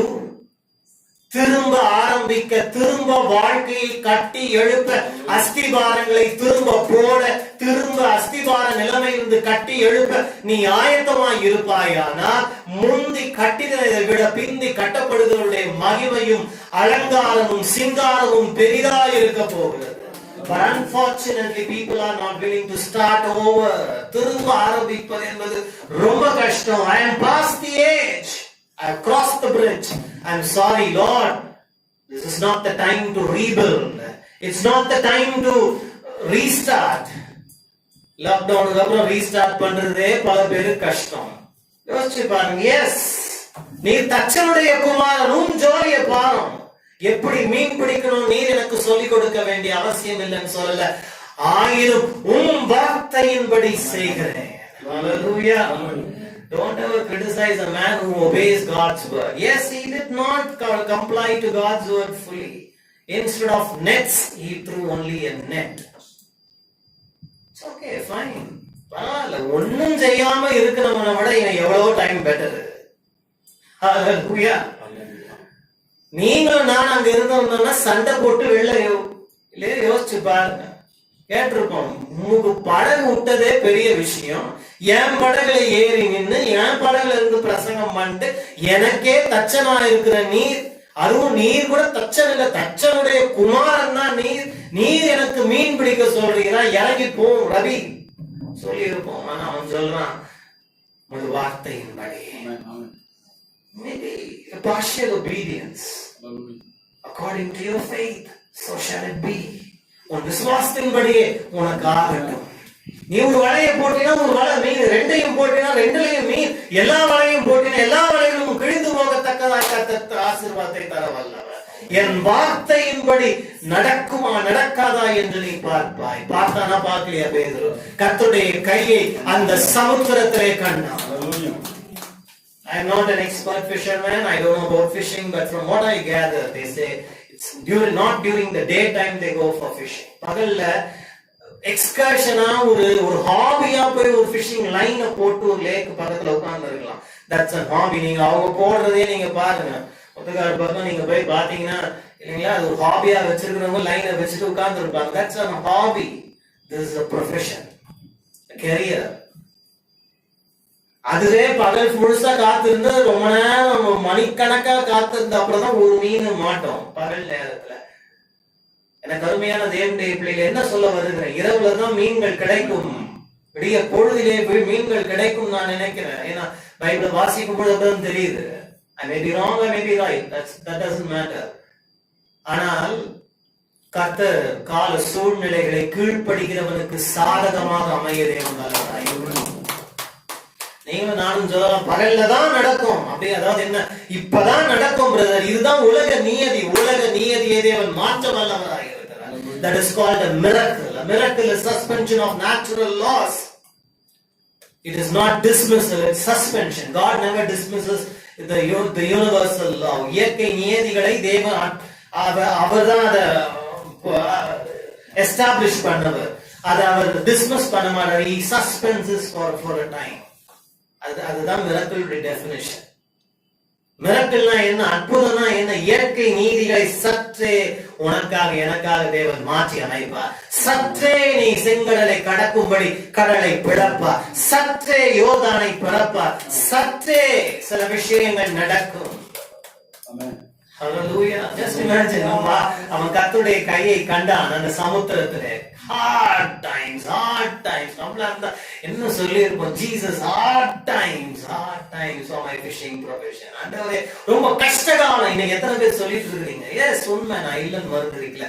கஷ்டகாலம், வேலைக்கு கஷ்டகாலம், பிசினஸ்ல கஷ்டகாலம், எல்லாத்துலயும் கஷ்டகாலம். நான் சொல்லுகிறேன், அவருடைய வார்த்தையின்படி நடக்குமா நடக்காதா என்பதை இந்த வரும் நாட்களில் நீ காண போகிறோம். எத்தனை அற்புதம்! அந்த ஒரு மீனே, அந்த ஒரு வலையே பல படகுகளை நிரப்பினதாம். அக்கம்பக்கம் இருக்கவங்க எல்லாம் கூப்பிட்டாங்க. யோசிச்சு பாருங்க. நான் விசுவாசிக்கிறேன், மீனை சேகரிக்கிறதுக்கு மாத்திரம் இல்லைங்க, ஒரு செலிப்ரேஷனுக்கு கூப்பிட்டாங்கன்னு நான் என்னுடைய தாழ்மையான விசுவாசம். Are you ready? You're going to call your friends and family for a celebration. ஒரு கர்த்தர் எனக்கு செய்ததை என்னோடு சேர்ந்து கர்த்தரை மகிமைப்படுத்துங்கள்னு ஒரு ஸ்தோத்திர கூட்டம் வைக்க போறீங்க. ஒரு celebration meeting வைக்க போறீங்க. I don't know, you're going to celebrate the supernatural things God is going to do for you.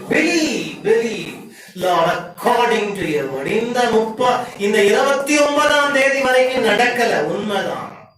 ஆனா கர்த்தர் நடத்தி காட்டுவார். நீ குயவன், நான் களிமண். உன் வார்த்தைக்கு என்னை நான் அர்ப்பணிக்கிறேன். உன்னுடைய கரம் பலத்த கரம், அதன் கீழ் நான் அடங்குகிறேன். என் மூளை எல்லாம் தேவையில்லை, என் மூளை அறிவு, என் கல்வி அறிவெல்லாம் பிரமாதம் அல்ல. நான் உன் கை கீழாய் அடங்குகிறேன். I submit yourself. Submission is different. Submission is a voluntary act. God never submits anyone. He never does that. தேவன் ஒருவரையும் கீழ்ப்படுத்துவதில்லை, அவர் கீழ்ப்படிதலை எதிர்பார்க்கிறார். அடக்குவாதி அல்ல தேவன். God is not a tyrant. He is not a dictator. He never puts down someone. He expects you. அதுதான் submission. நீங்க வாசிச்சு பாருங்க, டிக்ஷனரியில meaning தேடி பாருங்க. To submit means it's a voluntary action. You voluntarily say, Lord, I'm sorry, my intellectual has failed, my experience fails, everything is failed. எல்லாமே தோல்விதான். உங்களுடைய ஞானத்துக்கு நான் என்னை அர்ப்பணிக்கிறேன். எனக்கு புரியல, நான் அர்ப்பணிக்கிறேன். It's a beautiful thing. Hallelujah. அர்ப்பணிங்க. இந்த உலகம் என்னன்னா பேசிட்டோங்க, சுத்தி இருக்கவங்க சும்மா இருந்திருப்பான்னு நினைக்கிறீங்களா? ரபி ஒருத்தர் பாஸ்டர் சொல்றாரு, நீயும் கேட்டுட்டு வலைகள் எல்லாம் எடுத்துட்டு போறீங்கன்னு கமெண்ட் அடிக்காம இருந்திருப்பாங்களா? அடிச்சிருப்பாங்க. ஆனா கமெண்ட் அடிச்சவன் வாயெல்லாம் கர்த்தர் மீனால் அடைச்சாரு. There will be always people who will comment something about you. People who will always have something to say. அதெல்லாம் நம்ம பார்த்துருந்தோம்னா ஒண்ணும் முடியாதுங்க, வாழ்க்கை நடக்காது. அடுத்ததாக எசேக்கியேல் தீர்க்கதரிசன புஸ்தகத்திற்கு நேராக வேதத்தை திருப்புங்க. என் வார்த்தையின்படி நடக்குமோ நடக்காது. எசேக்கியேல் 37ஆம் அதிகாரத்துக்கு நேராக. Turn your Bibles if you have to prophet Ezekiel chapter 37. இங்கே நாம் எங்க வாசிக்கிறதுனே எனக்கு தெரியல, எல்லாத்தையும் வாசிக்கணும், அதுக்கெல்லாம் நேரம் போதாது. அதனால நாம் என்ன பண்ணலாம், 7ஆம் வசனத்தை வாசிங்க.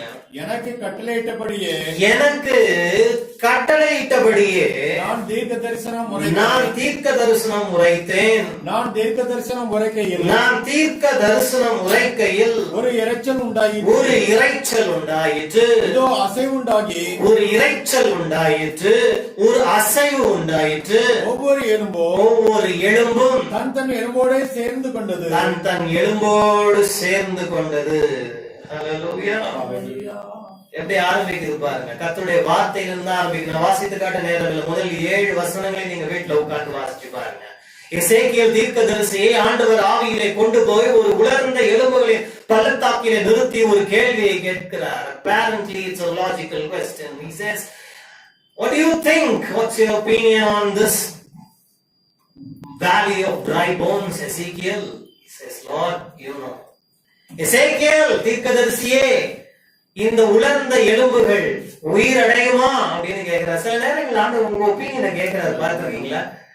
கவனிச்சு நீங்க ஆண்டவரோட நெருங்கி பழகும் பொழுது நீங்க சில விஷயங்களை கவனிப்பீங்க. God gives room for your opinions. உங்களுடைய கருத்துக்களை தேவன் கேட்கிறாரு.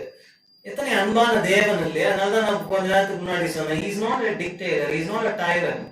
He values, he honors your decision. I always say life is all about decisions. Life is a choice. வாழ்க்கை என்பது நீ எடுக்கும் தீர்மானங்களை பொறுத்தது. பரிசுத்த ஆவியானவர் கண்களை திறப்பாராக. எசேக்கியேல் சொல்றாருப்பா, நான் ஒப்பீனியன் கருத்து சொல்றதுக்கு ஒண்ணும் இல்லை, என் அபிப்பிராயம் ஒண்ணும் இல்லை.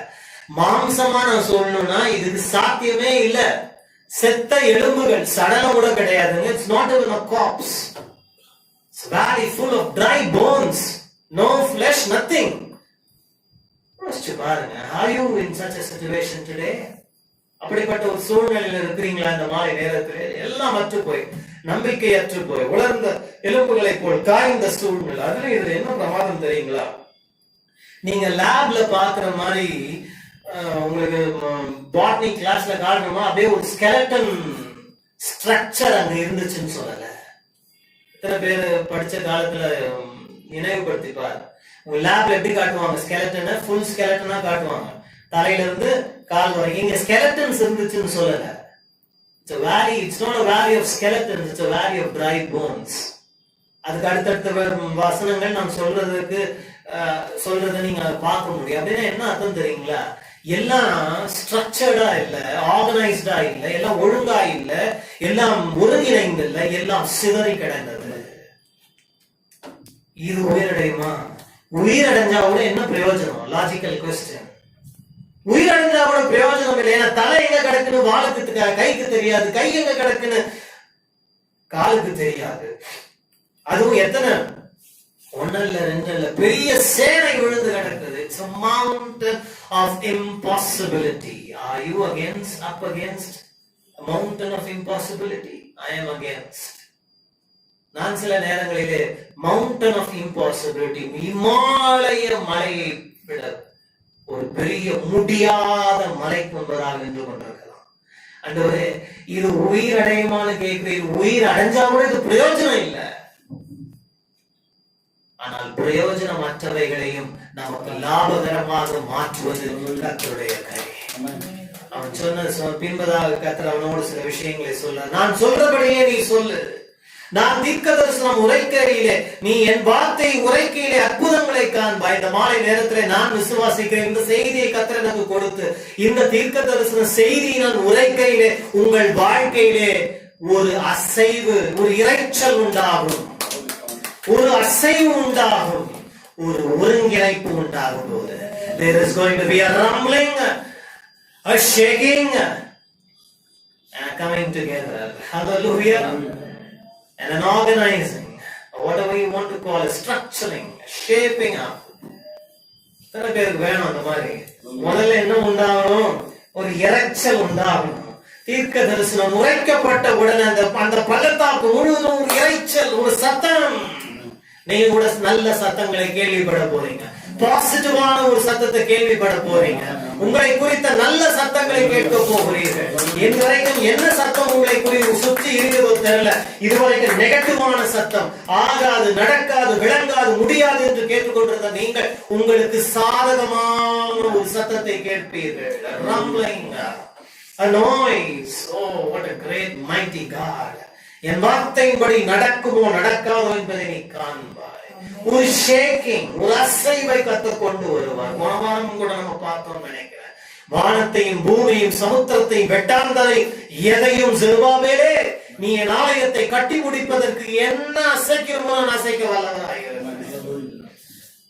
When you are submitted and surrendered to do His will, God can do anything. He is willing to do. He is willing to move anything for you in life. உனக்காக எதையும் அசைக்க தேவன் வல்லவராய் இருக்கிறார். ஆனால் நீ அவர் சித்தம் செய்ய அர்ப்பணித்து இருக்க வேண்டும், அடங்கி இருக்க வேண்டும். அதுதான். Are you committed? அவர் கற்பனைங்க. ஒரு அசைவு ரொம்ப சைலண்டா இருக்குது என் வாழ்க்கை இல்லையா? சில நேரங்கள் அப்படிதான் இருக்கும். சிலர் சொல்லுவாங்க, ஒரு நாய்ஸ் இருந்தா கூட பரவாயில்ல, ஒண்ணுமே இல்லைங்க, சத்தமே இல்லை இல்லையா? உயிர் இருக்கான்னு கூட தெரியல. சில நேரங்கள்ல ஒண்ணுமே காணல, ஆண்டவரே ஒண்ணும் காணல, ஒண்ணும் தெரியல, நான் என்ன நடக்குது இல்லையா? ஒரு இறைச்சல், ஒரு அசைவு, எல்லாவற்றையும் அசைக்கிறவர் உனக்கும் இந்த மாலை நேரத்திலே காரியங்களை அசைப்பார், ஒன்று கூட்டுவார், திரள செய்வார். அதுதான் ரொம்ப முக்கியங்க. ஏன்னா திரள செய்கிறது, ஒன்று கூட்டுவது என்பது எதையோ ஹாப்பசர்டா போட முடியாதுங்க. எல்லாத்தையும் சீராய் செம்மையாய் செய்து முடிக்கிறவர். Because the skeleton system has to be is an organized structure. கழுத்து எலும்புல கையை கொண்டு போய் சொருக முடியாது, கை எலும்புல கால் மூட்டை கொண்டு போய் என்ன செய்ய முடியாது, சொருக முடியாது. அசைவு வேற, இறைச்சல் வேற. ஆனா ஒன்று கூட்டுதல் என்பது ரொம்ப துல்லியமா இருக்கணும், ரொம்ப கணக்கச்சிதமா பொருந்தணும். நான் விசுவாசிக்கிறேன், நம்ம வாழ்க்கைக்கு கணக்கச்சிதமா பொருந்தும் விஷயங்களை கத்து கூட்டி சேர்ப்பான்னு நான் விசுவாசிக்கிறேன்.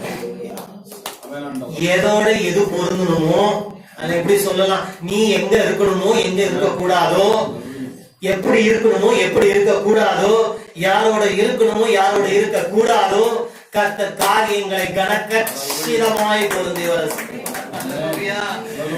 Oh, what a mighty God. This is going to be the doing of the Lord.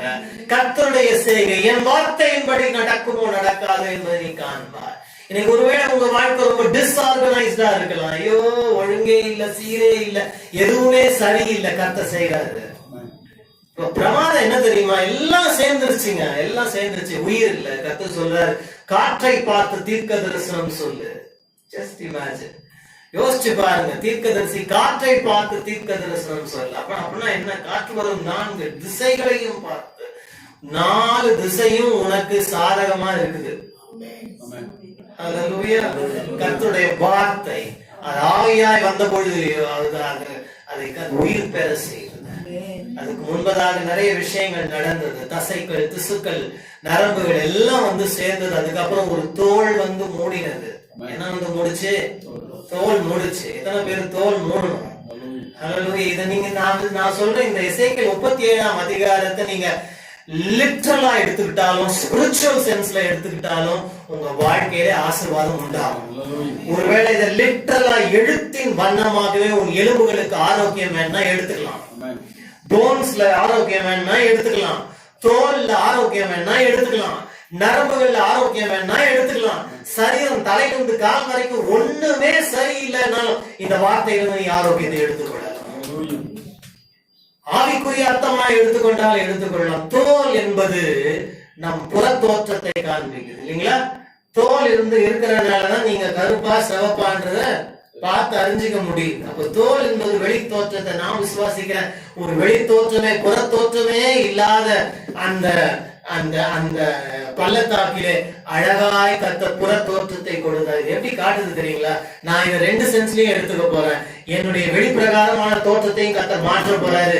என எல்லா விதங்களிலும் பார்க்கிறவர்கள் ஆச்சரியப்படத்தக்கதான விதத்துல உள்ளேயும் வெளியேயும் கத்த மாற்ற போறாரு.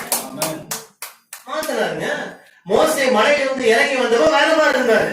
கர்த்தர் வாழ்க்கையை செய்வார். தோல் மினுமினுத்தது தேவ மகிமையா, எழுத்தின் வண்ணமாகவே. ஸ்தேவானுடைய முகம் பிரகாசித்தது எழுத்தின் வண்ணமாகவே. ஸ்பிரிச்சுவல் சென்ஸ் இல்ல, ஸ்பிரிச்சுவலாவும் நீங்க எடுத்துக்கலாம். அப்ப நான் என்ன சொல்றேன்னா, இந்த தோல் என்பது ஜனங்கள் உங்களை பார்த்து அது என்ன தெரியலையே, மாறிட்டியே, நீயா அது அப்படின்னு கேட்க போறாங்க. அதுதான் அதை காட்டுது.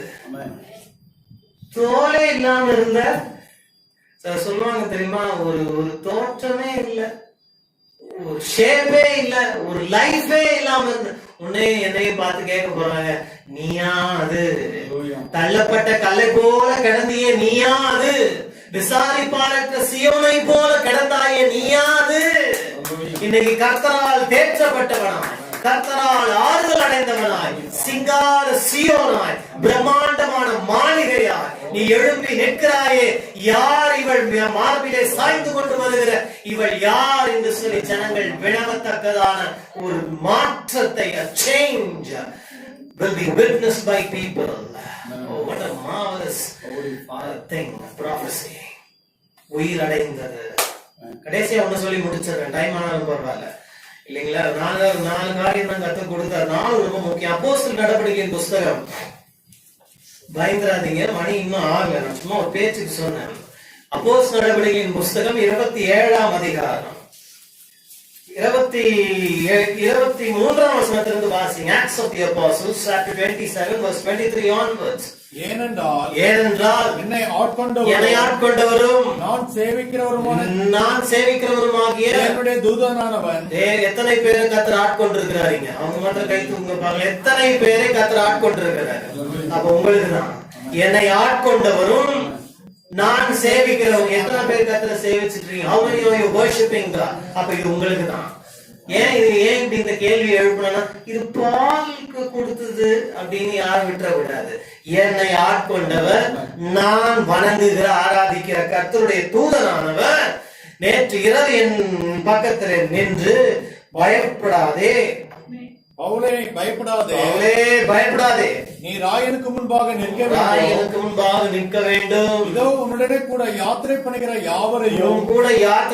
யாவரையும் தேவன் உனக்கு தயவு பண்ணினார் என்றார்.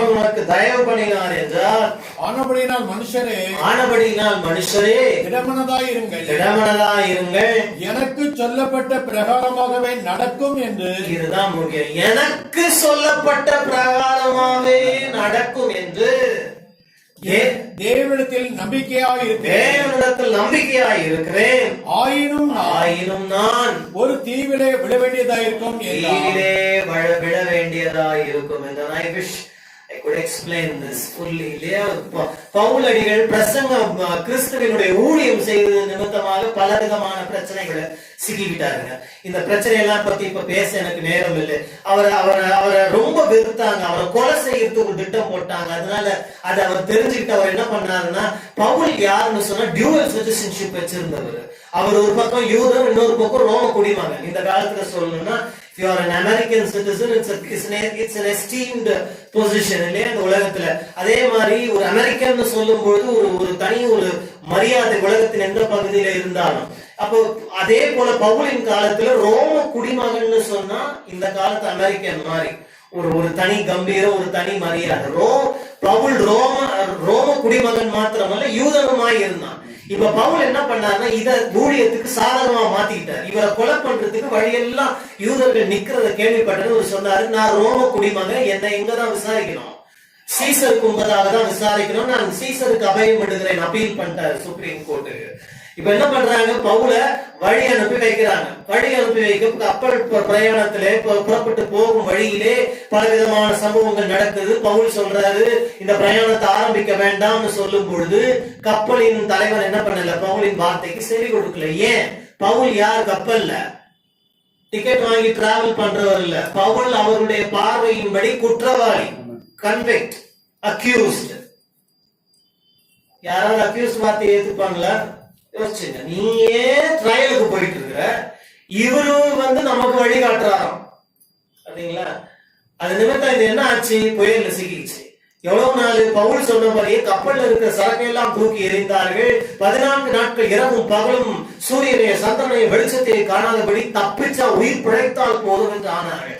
ஆனாலும் மரண பீதி அவர்களை பிடித்துக் கொண்டிருந்த நேரத்திலே கர்த்தருடைய தூதனானவர் பவுலடிகளை விடப்படுத்துகிறார். அங்கிருந்தா நாம் ஆரம்பிக்கிறோம்.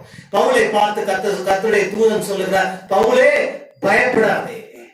ஏன்? நீ எங்க போற? நீ அப்பீல் பண்ண மாதிரியே ராயினுக்கும்பதாய் நிற்க போற. அப்போ என்ன சொல்ல வர்றாருன்னா, நடுவுல இந்த பிரயாணத்துல மற்றவர்கள் செய்த தவறின் நிமித்தமாக நீ கான்சிக்வன்சஸ், நீ விளைவுகளை சந்தித்துக் கொண்டிருந்தாலும் கர்த்தர் உன்னை என்ன பண்ணுவாரு, சரியாய் கொண்டு போய் சேர்க்க வேண்டிய இடத்துக்கு கர்த்தர் உன்னை கொண்டு போய் சேர்ப்பாரு. இந்த மாதிரி நேரத்தில் நீங்க கூட யோசிச்சு பாருங்க. நீங்க பல நேரங்கள் உங்க சொந்த குடும்பத்தாருக்கு, உங்க ஃப்ரெண்ட்ஸுக்கு, நீங்க இருக்கிறவங்களுக்கு கர்த்தருடைய வார்த்தையை, ஆலோசனையை, டைரக்ஷனை, கைடன்ஸை கொடுத்து அவங்க கேட்காத நிமித்தமாக அவர்கள் நிமித்தம் நீ இன்னைக்கு பிரச்சனையில சிக்கி கொண்டு பாடுகளை அனுபவித்துக் கொண்டு இருக்கலாம்.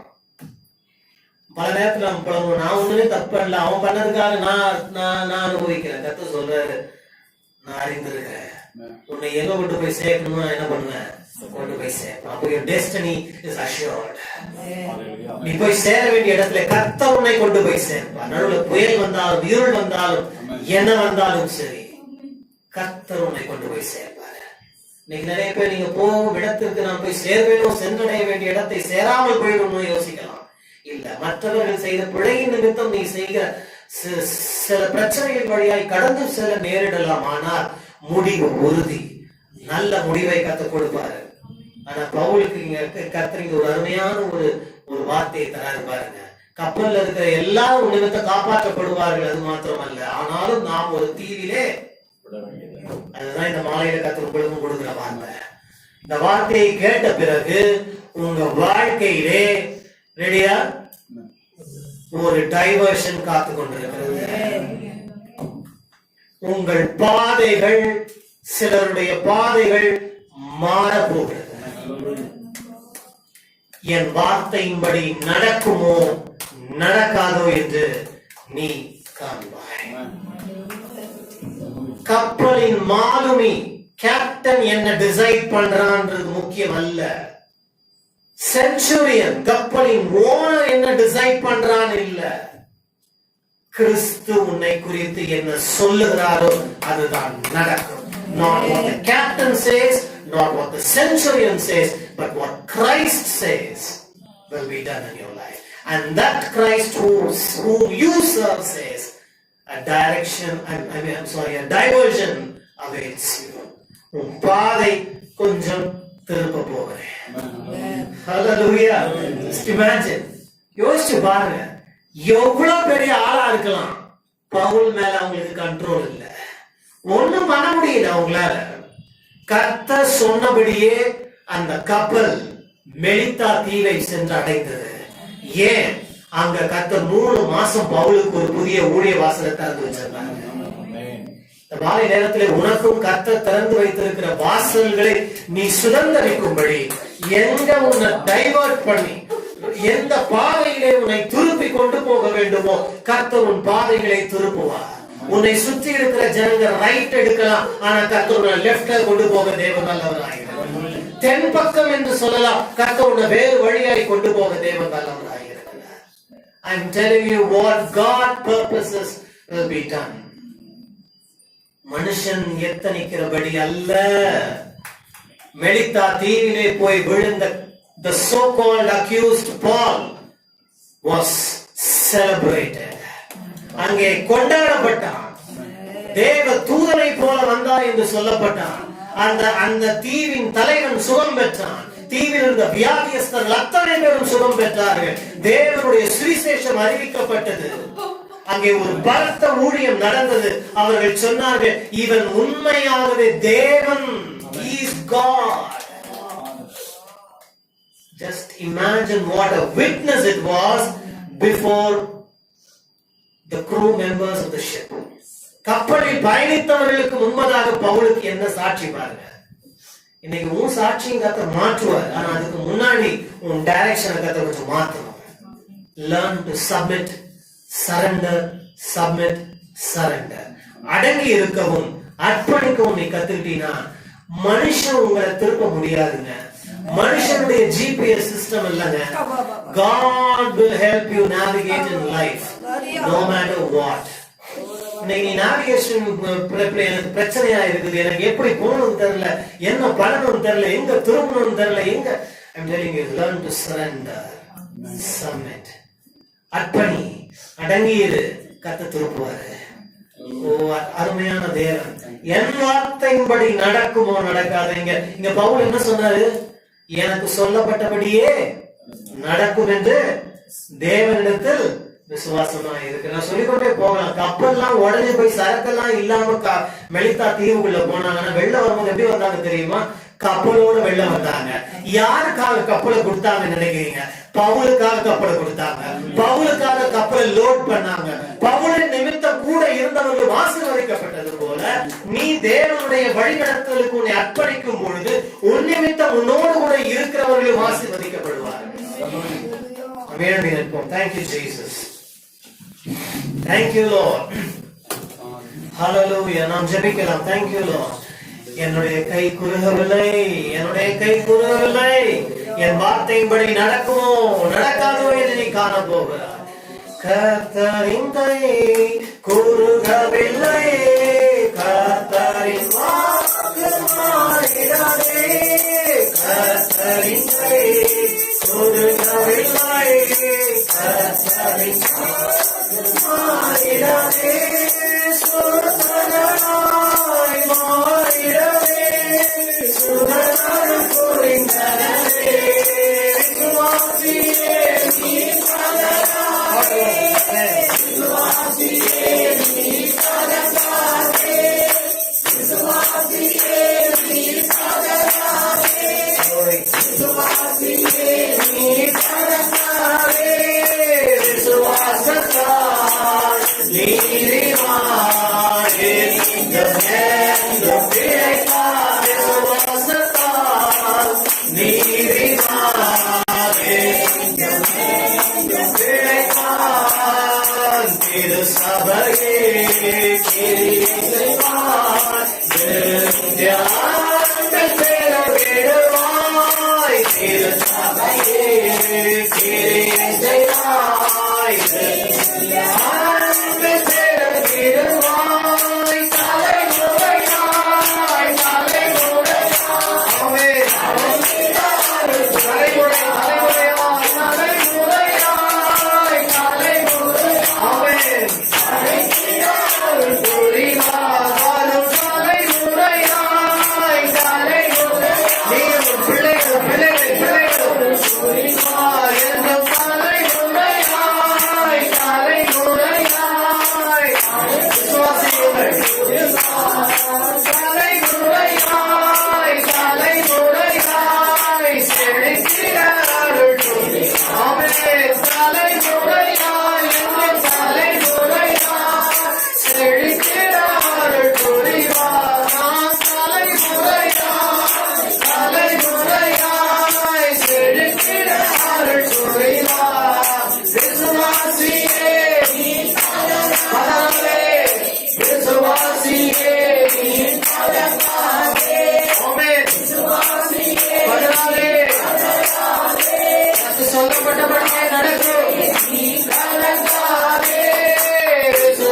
விசுவாசத்தால் நீதிமான் என்றும் பிழைப்பார். விசுவாசத்தால் நீதிமான் என்றும் செழிப்பார்.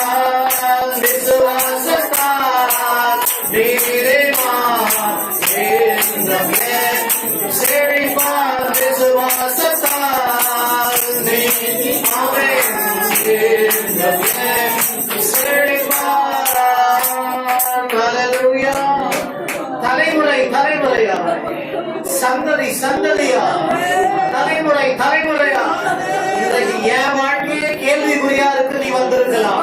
கர்த்தர் கொடுக்கிற வார்த்தையை பார்த்தியா? நீ மாத்திரம் அல்ல, உன் வீட்டார் மாத்திரம் அல்ல, நீயும் உன் பிள்ளைகளும் உன் பிள்ளை